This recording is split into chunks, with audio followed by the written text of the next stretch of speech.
প্রতিদিন গীতাপাঠ শুনলে মন শান্ত হয়, জীবনে সঠিক পথ দেখাতে সাহায্য করে। দুঃখ, ভয়, রাগ দূর হয়, আত্মবিশ্বাস বৃদ্ধি পায়। কর্ম ও ভক্তির মাধ্যমে হৃদয়ের শক্তি, ঘরে শান্তি ও জীবনে আলো নিয়ে আসে। তাই প্রতিদিন আমাদের চ্যানেল থেকে 2টি শ্লোক সহ একটি পাঠ শুনুন। নিয়তস্য তু সন্ন্যাস কর্মণোপপদীয়তে মোহাত্তস্য পরিত্যাগঃ তামসঃ পরিকীর্তিতঃ। নিয়ত বা কর্তব্য কর্মের সন্ন্যাস কখনোই যুক্তিসঙ্গত নয়। মোহবশে সেই কর্ম পরিত্যাগ করাকে তামস ত্যাগ বলে বর্ণনা করা হয়েছে। নিয়তস্য মানে নিয়ত বা কর্তব্য রূপে নির্ধারিত, তু মানে কিন্তু, সন্ন্যাসঃ মানে সন্ন্যাস বা পরিত্যাগ, কর্মণঃ মানে কর্মের, ন মানে না, উপপদ্যতে মানে যুক্তিসঙ্গত নয় বা শোভন হয়, মোহাত মানে মোহবশত, তস্য মানে তার, পরিত্যাগঃ মানে পরিত্যাগ বা ত্যাগ, তামসঃ মানে তামসিক বা অন্ধকার প্রধান, পরিকীর্তিত মানে বলা হয়েছে বা ঘোষিত হয়েছে। এই শ্লোকে ভগবান শ্রীকৃষ্ণ ত্যাগের প্রকৃত স্বরূপ ব্যাখ্যা করতে গিয়ে তামস ত্যাগের স্বরূপ নির্দিষ্ট করেছেন। পূর্বে তিনি জানিয়েছেন যে যজ্ঞ, দান ও তপস্যা ত্যায্য নয়। এখন তিনি আরও স্পষ্ট করে বলছেন যে নিয়ত কর্মের সন্ন্যাস কখনো শোভন নয়। নিয়ত কর্ম মানে শাস্ত্র নির্দিষ্ট ও ধর্মসম্মত কর্তব্য, যা প্রত্যেক মানুষের জীবনে পালনীয়। মানুষ কখনো কখনো ক্লেশ, আলস্য বা বিভ্রান্তির বশবর্তী হয়ে কর্তব্য এড়াতে চায়। সে ভাবে কর্মই দুঃখের কারণ, অতএব কর্ম ত্যাগ করলেই শান্তি লাভ হবে। কিন্তু এই ধারণা ভ্রান্ত, কারণ কর্ম নয়, কর্মে আসক্তি দুঃখের কারণ। কর্তব্য পরিত্যাগ করলে অধর্মের জন্ম হয় এবং সমাজ ব্যবস্থা বিপর্যস্ত হয়। মোহাত এই শব্দ এখানে বিশেষ তাৎপর্যপূর্ণ। মোহ মানে সত্য অসত্যের বিবেকহীনতা, অজ্ঞানের অন্ধকার। যখন বুদ্ধি পরিশুদ্ধ হয় তখন মানুষ কর্তব্য ও অকর্তব্যের পার্থক্য বুঝতে পারে না। সেই অজ্ঞতা থেকেই সে নিয়ত কর্ম পরিত্যাগ করে। এই ত্যাগ প্রকৃত ত্যাগ নয়, এটি তামস। তামস ত্যাগের লক্ষণ হল অলসতা, অবিবেচক ও কর্তব্য বিমুখতা। যে ব্যক্তি শাস্ত্রবিধান উপেক্ষা করে এবং ব্যক্তিগত আরামের জন্য দায়িত্ব এড়িয়ে চলে, সে তামস প্রবৃত্তির অধীন। এই ত্যাগ আত্ম উন্নতির পথ রুদ্ধ করে, কারণ এতে চিত্ত শুদ্ধ হয় না, বরং অধিক অন্ধকারে নিমজ্জিত হয়। নিয়ত কর্মের উদ্দেশ্য হল চিত্তশুদ্ধি ও সমাজ কল্যাণ। গৃহস্থের জন্য গৃহধর্ম, ছাত্রের জন্য অধ্যয়ন, রাজন্যের জন্য প্রজা রক্ষা, সবই নিয়ত কর্ম। এইগুলি পরিত্যাগ করলে ব্যক্তিগত ও সামাজিক ক্ষতি হয়। অতএব ভগবান নির্দেশ দেন, মোহবশে কর্তব্য ত্যাগ করো না, বরং আসক্তিহীনভাবে তা পালন করো।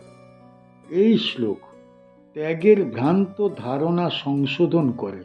অনেকেই মনে করেন সংসার ছেড়ে চলে যাওয়াই সন্ন্যাস, কিন্তু যদি সেই পরিত্যাগ মোহপ্রসূত হয় তবে তা তামস।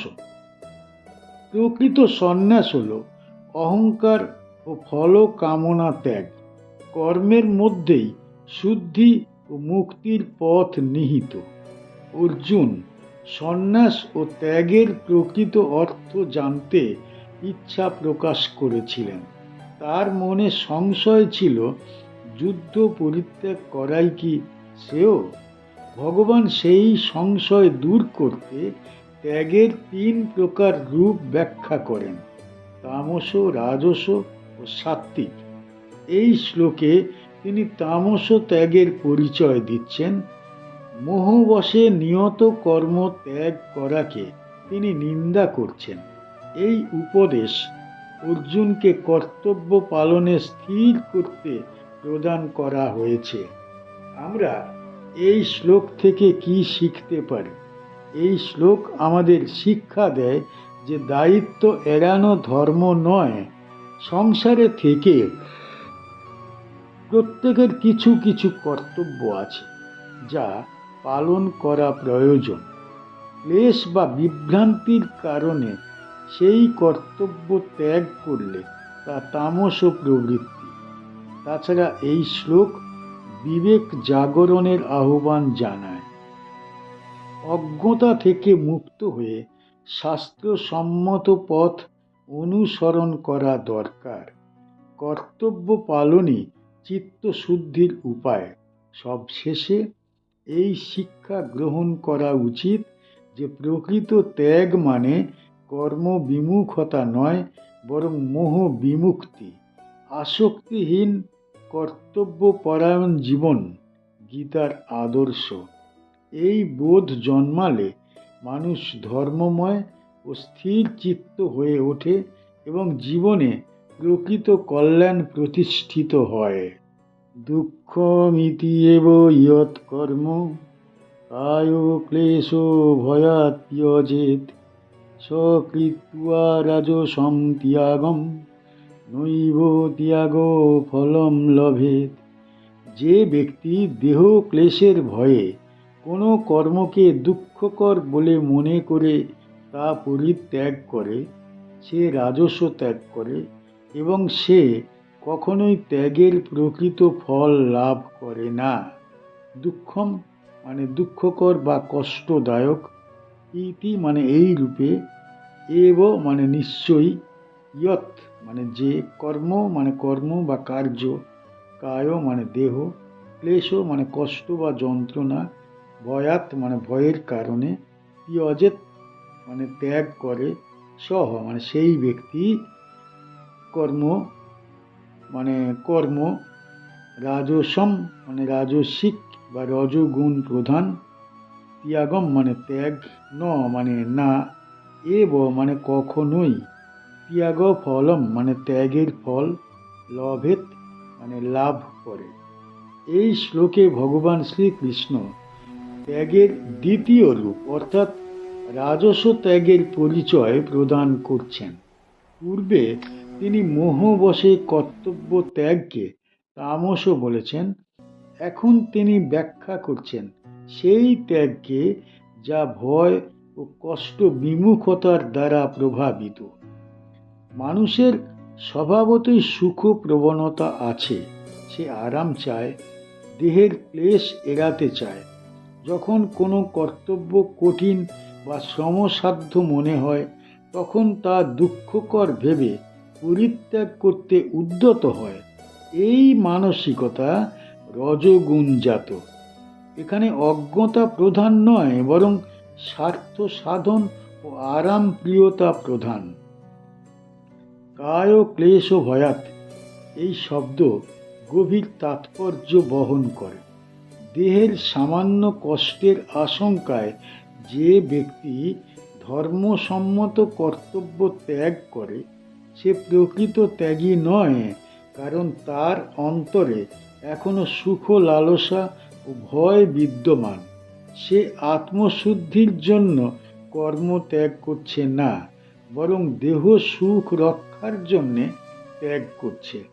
রাজস্ব ত্যাগের ফল কেন প্রাপ্ত হয় না তা এই শ্লোকে স্পষ্ট বলা হয়েছে। ত্যাগের প্রকৃত ফল হল চিত্তশুদ্ধি ও আসক্তিহীনতা। কিন্তু রাজস্ব ত্যাগে আসক্তি দূর হয় না, বরং দেহ সুখের প্রতি আসক্তি রয়ে যায়। অতএব সেই ত্যাগ মুক্তির পথ প্রসারিত করে না। অর্জুনের ক্ষেত্রেও এই শিক্ষা প্রযোজ্য। যুদ্ধ কঠিন, বিপজ্জনক এবং ক্লেশকর। যদি সে দেহ কষ্টের ভয়ে বা মানসিক দুঃখের ভয়ে যুদ্ধ ত্যাগ করত, তবে তা রাজস্ব ত্যাগ হতো। ভগবান তাই তাকে সতর্ক করছেন, ক্লেশের ভয়ে কর্তব্য পরিত্যাগ করো না। এই শ্লোক আমাদের বোঝায় যে ত্যাগ মানে আরাম প্রিয়তা নয়, ত্যাগ মানে অন্তরের আসক্তি ত্যাগ। যদি কেউ কেবল কষ্ট এড়াতে কর্ম ত্যাগ করে, তবে সে গুণত্রয়ের বন্ধন থেকে মুক্ত হয় না, বরং তার চিত্তে অস্থিরতাই থেকে যায়। ত্যাগের 3 প্রকার ভেদ ব্যাখ্যা করতে গিয়ে ভগবান প্রথমেই তামস ত্যাগ বর্ণনা করেন। তারপর এই শ্লোকে তিনি রাজস্ব ত্যাগের পরিচয় দেন। অর্জুনের মনে যে দুঃখ ও ক্লেশের আশঙ্কা ছিল, তা দূর করবার উদ্দেশ্যে এই শিক্ষা প্রদান করা হয়েছে। ভগবান বোঝাতে চান যে কর্তব্য কঠিন হলেও তা পালন করা প্রয়োজন, কেবল ক্লেশের ভয়ে তা ত্যাগ করা উচিত নয়। কি শিখতে পারি এই শ্লোক থেকে? এই শ্লোক আমাদের শিক্ষা দেয় যে দেহ সুখের জন্য কর্তব্য পরিত্যাগ করা অনুচিত। জীবনে অনেক সময় কঠোর পরিশ্রম ও সহিষ্ণুতা প্রয়োজন। সামান্য কষ্টের ভয়ে পিছু হটা রাজস্ব প্রবৃত্তির লক্ষণ। তাছাড়া এই শ্লোক জানায় যে প্রকৃত ত্যাগ অন্তরের বিষয়। বাহ্য কর্ম ত্যাগ করলেই ত্যাগ সম্পূর্ণ হয় না, মন থেকে ভয় ও আসক্তি দূর করা দরকার। অতএব এই শিক্ষা গ্রহণ করা উচিত। ধর্মপথ কখনো কখনো কণ্টকময় হলেও তা অবলম্বন করা প্রয়োজন।